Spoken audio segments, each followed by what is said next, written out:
bagi kita. Patutkah saya kasih nilai ini untuk anak yang seperti ini dengan nilai 22? Kalau kita buat tadi itu 22 nilainya di ijazah, benar, karena itu memang kebenaran yang sesungguhnya. Dia benar dapat 22, jadi harus kita buat 22. Tapi benar juga, ya. Jadi ada dua kebenaran di sini yang saling bertentangan. Maka itulah yang disebut dengan dilema etika. Mungkin kita itu semua sudah merasakan, sering kita bergelut dengan dilema ini. Saya harus buat nilainya, sementara ini nilainya dapatnya sekian, tapi harus saya buatkan. Nah, biasa itu untuk pencapaian KKM yang paling sering kita lakukan kan. Ya, kita buat nilainya 70, padahal dia dapatnya nilai di ujian itu hanya 25 gitu.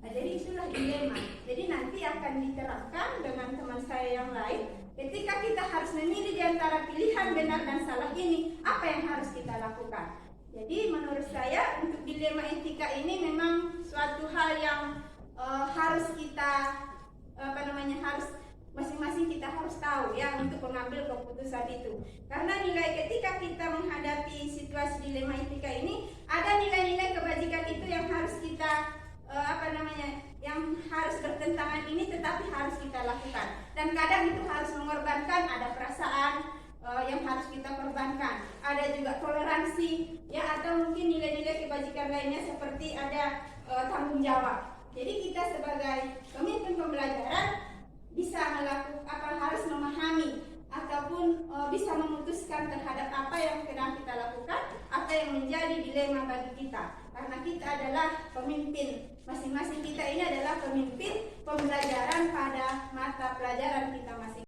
Nantinya berarti kita akan menentukan untuk nilai tersebut bagaimana baiknya yang harus kita letakkan di sana, ataukah nilai lulus, ataukah nilai lulus sebatas KKM aja, ataukah memang dia memang sudah boleh dinaikkan lagi, lebih tinggi lagi nanti hasilnya, seperti itu. Kemudian yang kedua, dia berpikir berbasis peraturan, role based thinking, yaitu dia ini kita mengambil keputusan ini nanti berdasarkan dengan peraturan-peraturan yang sudah ditetapkan di sekolah kita ini. Misalkan dia nanti nilainya ini, kalau kita sudah putuskan dia, kalau sudah kita buat peraturan nilai ini harus lulus sebatas KKM, maka nanti nilai anak yang bermasalah ini nantinya kita luluskan sebatas KKM aja, seperti itu. Atau barangkali dengan peraturan-peraturan lainnya nanti yang akan kita tetapkan di dalam rapat kita ini nantinya. Kemudian yang terakhir, dia berpikir dengan berbasis rasa peduli atau care based thinking. Yang ini nanti kita mengambil keputusan dia secara dengan memperhatikan empati, perasaan kita, bagaimana sebaiknya yang harus kita lakukan. Bagaimana seandainya kalau misalkan yang kita idolakan mengambil keputusan, kalau misalkan kita tarik ke diri kita sendiri, bagaimana seharusnya kita harus bertindak, seperti itu. Kalau dia menurut rasa peduli. Demikian saja yang dapat saya sampaikan. Karena kita mengambil kesimpulan ini hanya pada 3 prinsip, maka nanti alangkah baiknya kita memanfaatkan 3 prinsip ini dalam mengambil keputusan kita nantinya. Terima kasih. Assalamualaikum warahmatullahi wabarakatuh. Terima kasih. Jadi ada 4 paradigma yang dilakukan dalam pengambilan keputusan. Yang pertama adalah individu lawan masyarakat.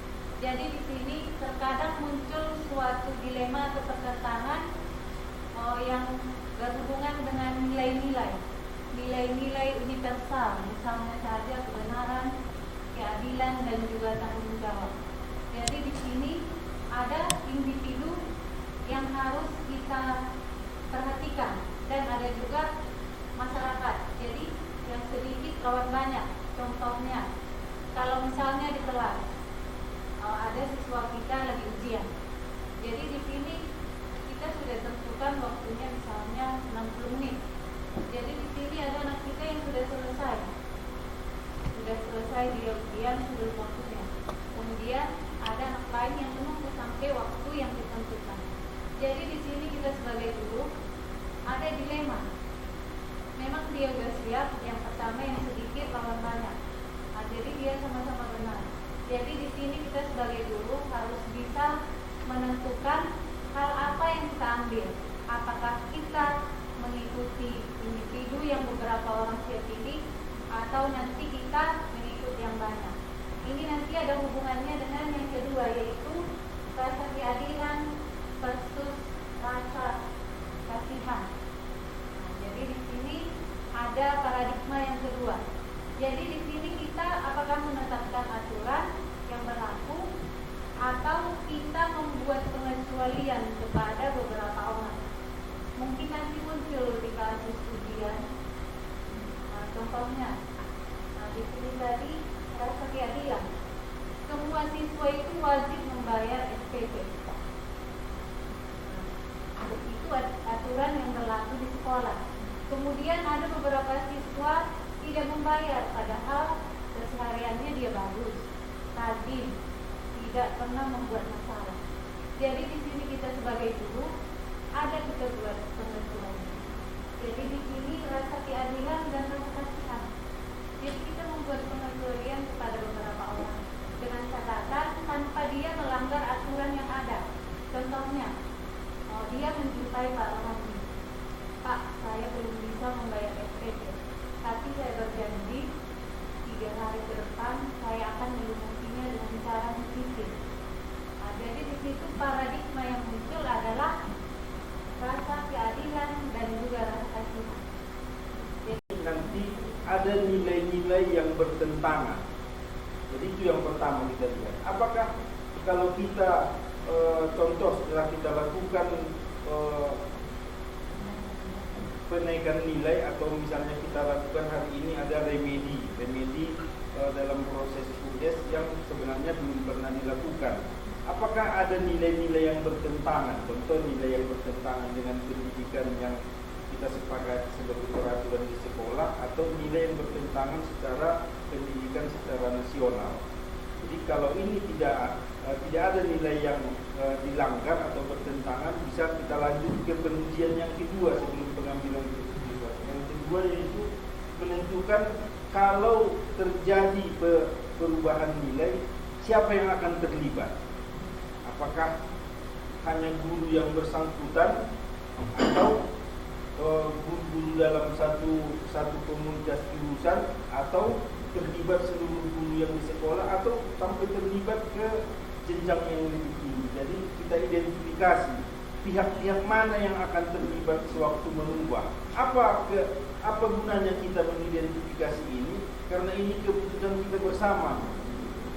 Jadi nanti tidak ada lagi nanti misalnya kritik yang bisa menyalahkan satu orang karena yakin yang mengubah. Jadi pihak-pihak yang terlibat ini harus memang kita libatkan dari awal agar keputusannya akurat dan bisa dipertanggungjawabkan. Jadi kita identifikasi. Contoh kalau hari ini kita mau melakukan perubahan nilai penyesuaian untuk pengisian ijazah, siapa saja yang akan terlibat? Yang pasti guru mata pelajaran. Kemudian akan mendapat persetujuan dari kajur. Kemudian akan sebelum ke kajur akan mendapat rekomendasi dari wali kelas. Kemudian akan mendapat rekomendasi dari kajur. Kemudian yang terakhir dari wakil kurikulum dan pimpinan sekolah menyetujui atau tidak. Jadi pihak-pihak yang terlibat ini kita pastikan sama-sama mengetahui sampai di mana kadar yang akan kita lakukan di dalam perubahan nilai untuk anak-anak kita di ijazah nanti. Kemudian yang ketiga, kita kumpulkan fakta-fakta apa yang mendukung kita untuk melakukan perubahan nilai. Contoh faktanya yang pertama tadi, nilai ini akan menjadi nilai anak kita seumur hidupnya karena ijazah tidak akan dirubah.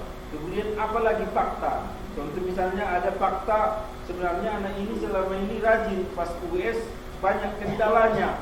Mungkin wali kelas akan memberikan fakta.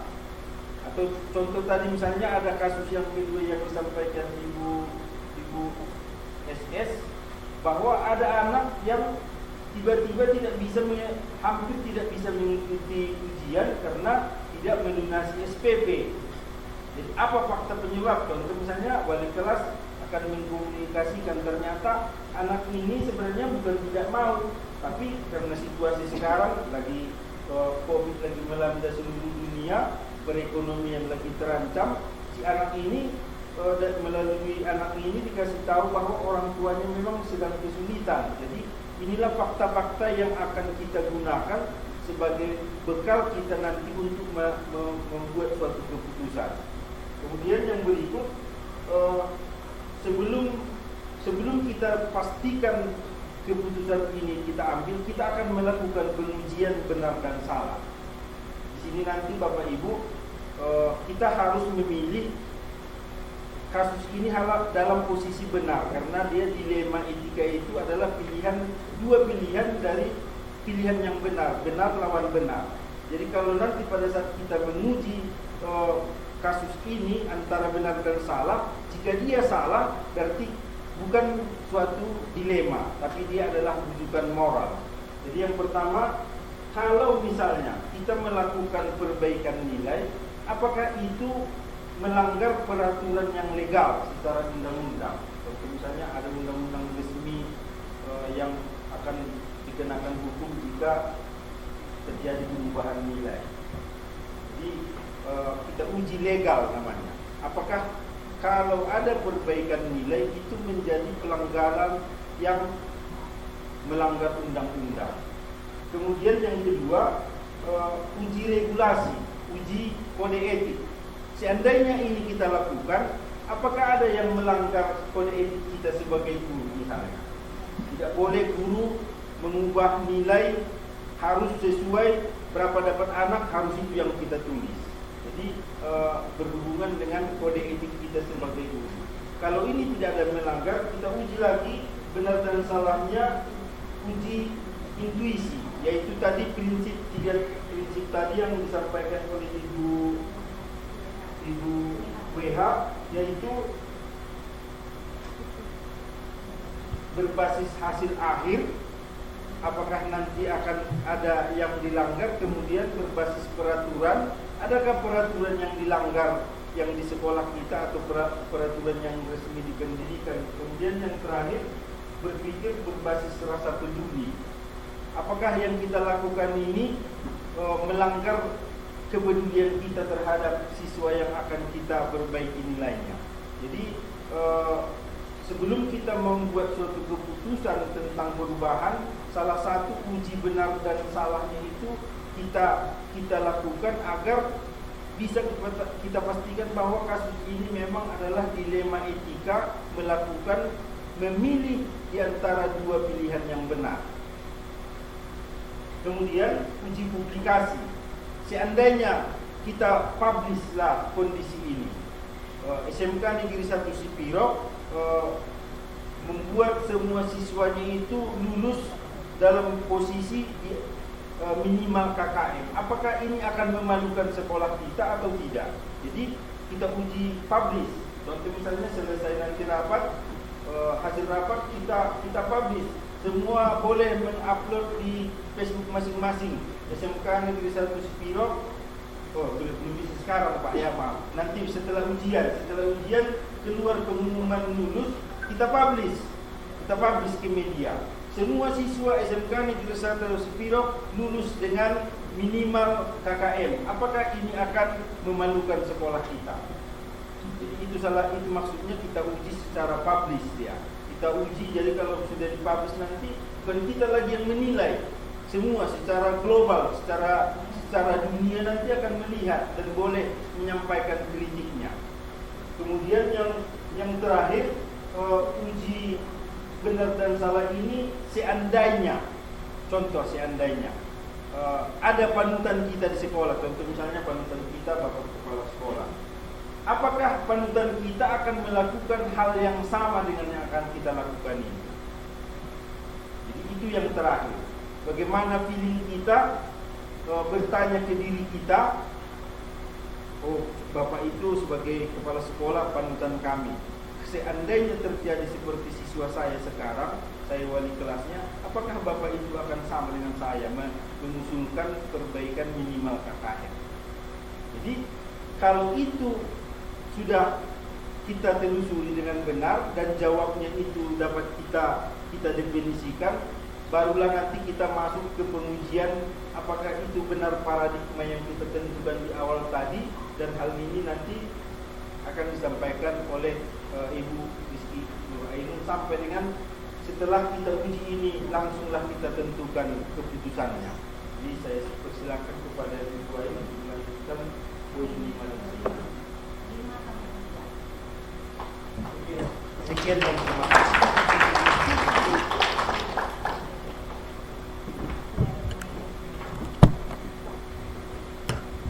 Terima kasih. Assalamualaikum warahmatullahi wabarakatuh. Bapak Ibu guru tetap semangat walaupun puasa. Ini memang adalah pengambilan keputusan, hal yang paling dan sangat sulit untuk dilakukan. Tetapi sebagai pemimpin pembelajaran kita wajib atau harus melakukan ini. Jadi ada langkah kelima dari 9 langkah. Jadi Bapak Ibu berpikir banyak kali langkah yang sekali. Ini hanya sebuah panduan untuk kita membuat keputusan yang ada alasannya. Jadi nanti ketika orang tua murid mengatakan, kok kayak gini nilai anakku? Kok di rumah dia rajin kok belajar, tapi kenapa nilainya seperti ini? Maka kita punya panduan, karena kita sudah membuat pengambilan keputusan sebagai pemimpin pembelajaran berdasarkan 9 langkah pengujian dan pengambilan keputusan. Langkah kelima adalah pengujian paradigma benar lawan benar. Di mana di sini tadi sudah dijelaskan bahwa ada 4 paradigma, yaitu individual versus masyarakat, kemudian keadilan versus rasa kasihan, kemudian kebenaran melawan atau versus kesetiaan, yang terakhir adalah jangka pendek dan jangka panjang. Maka ada kasus kita tadi, bagaimana nilai anak-anak? Ini adalah sangat urgent untuk anak-anak, apalagi ini adalah anak kelas 12 yang kita pertaruhkan kehidupannya setelah 3 tahun bersekolah di bulan dengan Islam. Maka dari situasi ini dan penjelasan sebelumnya yang 4 langkah sebelumnya, maka kami menyimpulkan bahwa kita akan mengambil paradigma rasa keadilan versus rasa kasihan, di mana adil setiap anak harus memiliki nilai, dan nilai ini dikatakan lulus jika sudah memenuhi kriteria KKM. Tetapi kita akan pastikan bagaimana dengan anak-anak yang memiliki kasus, ternyata dia tadi sudah kesehariannya rajin, tapi ada kendala pas di saat menghadapi ujian, mungkin SPP-nya tertunda, kemudian handphonenya tidak ada karena kan kita ujiannya berbasis daring, atau yang lebih parah lagi misalnya dia tidak hadir gara-gara sakit. Maka disinilah kita tunjukkan rasa peduli kita, di mana nanti empati kita, anak-anak juga akan belajar bahwa oh iya guru itu berempati kok kepada saya, oh iya ternyata guru itu peduli sama saya. Guru-guru SMK itu anak-anak yang nggak punya handphone dikasih opsi lain, mungkin diberikan laptop sekolah, disediakan wifi di sekolah di ruang guru. Itu adalah rasa kepedulian kita. Dimana pentingnya mengidentifikasi paradigma ini bukan hanya mengelompokkan permasalahan, namun kita harus bisa membedakan situasi yang benar-benar dia adalah sebuah dilema etika. Seperti yang tadi, anak-anak harus punya nilai supaya masa depannya bisa lebih cerah kembali, dia bersemangat untuk melanjutkan, atau nanti dia bisa masuk di perusahaan karena dia sudah memiliki keahlian. Karena kita sebagai SMK bisa kita menuntut anak-anak supaya ahli, tetapi ternyata di Indonesia tidak hanya cukup dengan ahli saja, karena nilai ijazahnya juga dipertaruhkan seperti itu. Kemudian yang keenam adalah melakukan prinsip resolusi. Tadi ada 3 prinsip berbasis hasil akhir atau end-based thinking, kemudian prinsip peraturan goal-based thinking, kemudian yang terakhir ada prinsip rasa peduli atau care-based thinking. bukan karena kita kebanyakan guru perempuan yang misalnya lebih sensitif, ya udahlah Bu, udahlah Pak, udah mereka jadi nilai. Tidak bisa seperti itu. Tapi kita ada dasar. Kenapa kita memberikan nilai itu? Apakah nilai itu pantas untuk anak itu? Jadi kita ada rasa peduli, tetapi rasa peduli itu tuh memiliki dasar. Dasarnya mungkin, oh iya sikap anak itu seperti yang tadi dia sama kok. Saya aja yang nggak di jurusan itu kenal sama anak itu. Kenapa Bu? Karena dia suka menyapa. Itu kan kita perlu rasa. Ya. Kemudian ada langkah ketujuh, yaitu investigasi opsi trilema. Selama ini kita punya opsi pilihan, dua pilihan. Misalnya untuk kasus kita, udahlah Bu, berapapun hasil anak itu di rapor, di ujian, udah kita fokus pada hasil akhirnya. Atau seperti ini, udahlah Bu, ya semuanya. Tetapi kita harus berpikir, bagaimana dengan ada tadi ditampilkan oleh Ibu Wakil Rektor, ada mana yang 100. Kalau kita siram, misalnya kita siram 10, 110 itu nggak ada di nilai rapor, ya kan? Kemudian ada anak yang nilai 60 misalnya, kita siram 10, tapi tetap juga tidak mencapai nilai yang lain. Maka disinilah terjadi yang namanya investigasi opsi trilema.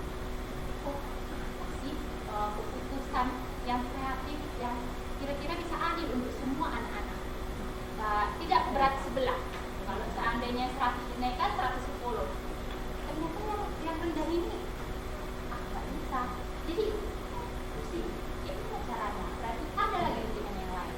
Pilihan yang lain yaitu tadi kita sepakat untuk bagaimana anak-anak yang misalnya dia memang sudah rajin, kemudian ramah, tidak pernah absen, aktif di kelas, tetapi memang kemampuannya memang tidak ada, tidak mencapai kemampuannya segitu-segitu aja gitu. Dia berusaha keras memang, catatannya lengkap, terstruktur. Sementara yang pintar dia udah dengan melihat guru, udah simpan di memori. Maka pertimbangan kita adalah bagaimana sikap si anak. Berarti boleh kita memberikan nilai sesuai dengan sikap anak. Itu nanti investigasi opsi trilema. Berarti ada keputusan kita yang merupakan sebuah kebijakan yang bertanggung jawab. Kita bisa mempertanggungjawabkan kenapa nilai anak ini harus naik, kenapa nilai anak ini tetap harus segini, seperti itu.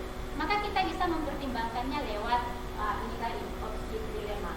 Kemudian yang ke-8, kita buatlah keputusan. Karena ini menyangkut nilai kelas 12, maka keputusan ini nggak boleh hanya di pihak wali kelas saja. Kita harus membuatkan. Kenapa? Karena di sana terlibat nanti ada guru mata pelajaran. Kemudian lagi nanti ini naik lagi ke nilai akademik di sekolah, wakil kurikulum. Kemudian yang terakhir ini harus disetujui oleh bapak kepala sekolah. Kenapa? Karena bapak kepala sekolah nanti akan menandatangani ijazah mereka.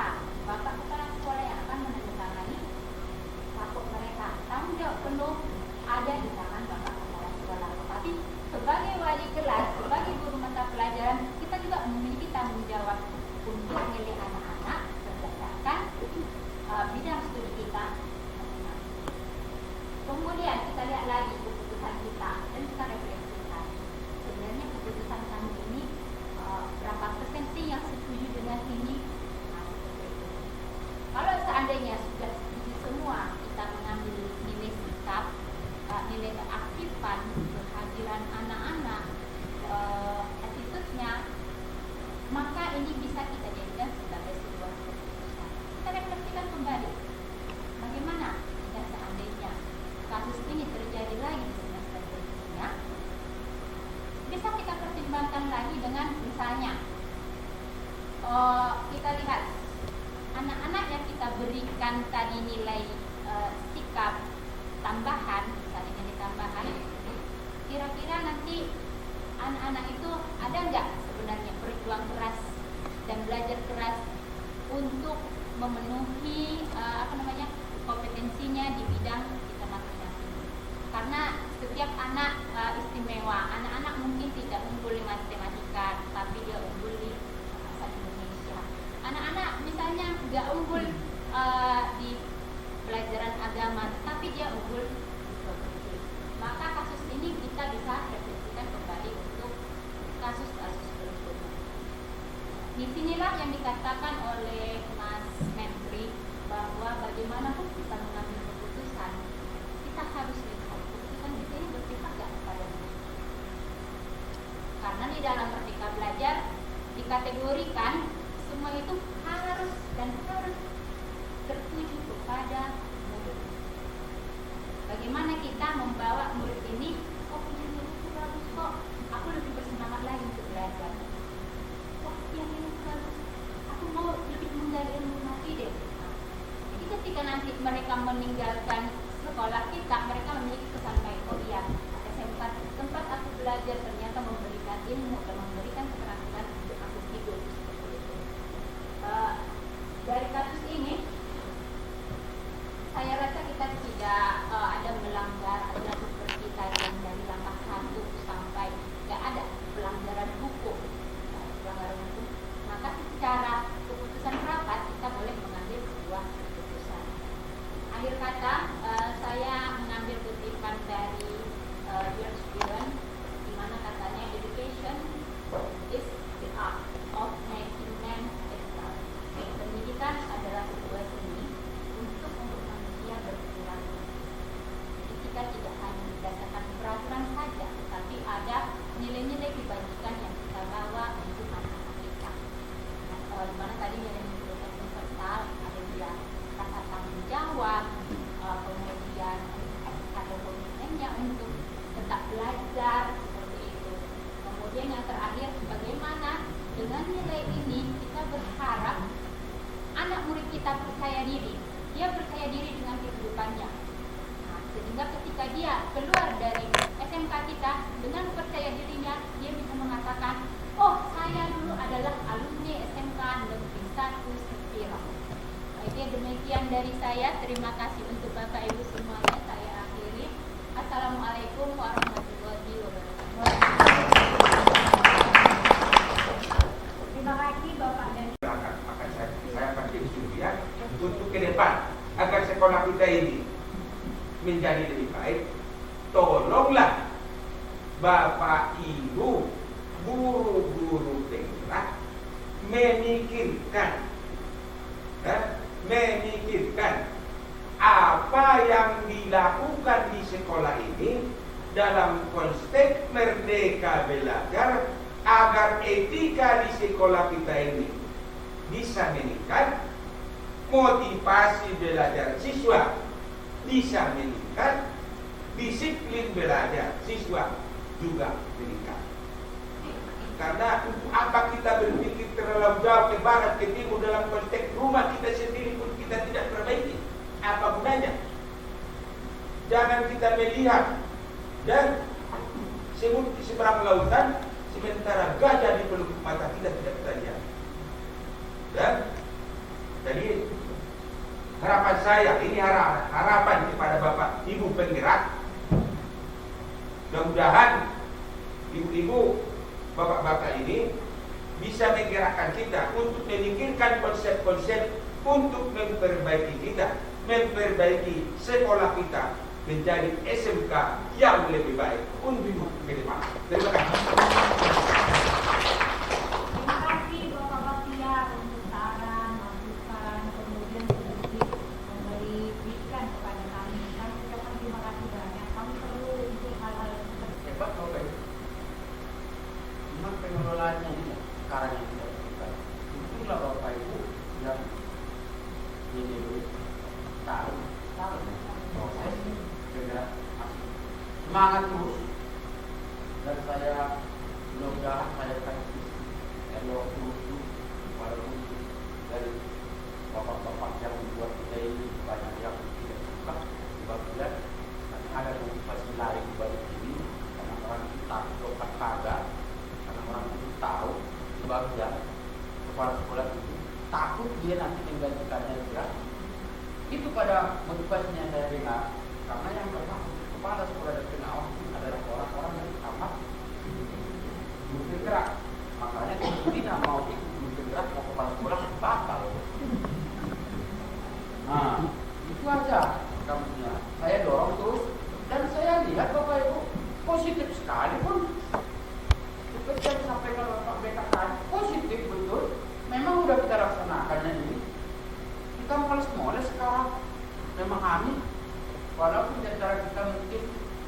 faktor-faktor lain ya kurang faktornya tidak mau mengikuti apapun cerita ini lagi orang ini dalam segala medan barang apapun dilakukan oleh akan bisa aku nama saja untuk jalan menempel tahu siap saja bahwa bukan kurikulum Merdeka Belajar yang itu kita sepakati tadi.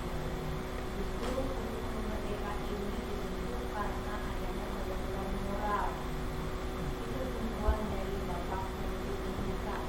Jadi bukan kurikulum Merdeka Belajar ini yang membuat moral siswa dan siswa menjadi berkurang. Karena memang bukan hanya di zaman pandemi saja, sebelum pandemi juga selalu terjadi penurunan. Makanya Bapak dan Menteri itu mengumpulkan semua filosofi Kahadi yang ada di Belanda, di Jerman. Semua tulisannya dikumpulkan sekarang belum rampung, masih 30%. Yang 30% ini yang disampaikan kepada PDIP untuk diteruskan kepada Bapak.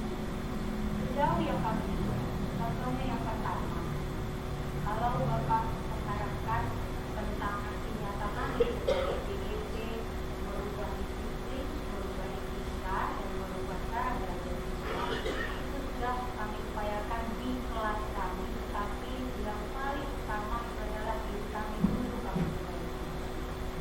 Mulai dari memakai protap pilokannya KHD, Inalko Tunjurodo,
biarkan aja gitu, nggak selesai diganti. Kadang panik. Karena kalau disuruh berkolaborasi siapa ya yang harus tercapai gitu. Karena apa? Mungkin banyaknya juga yang kami kerjakan. Kami mohon maaf. Tapi Pak,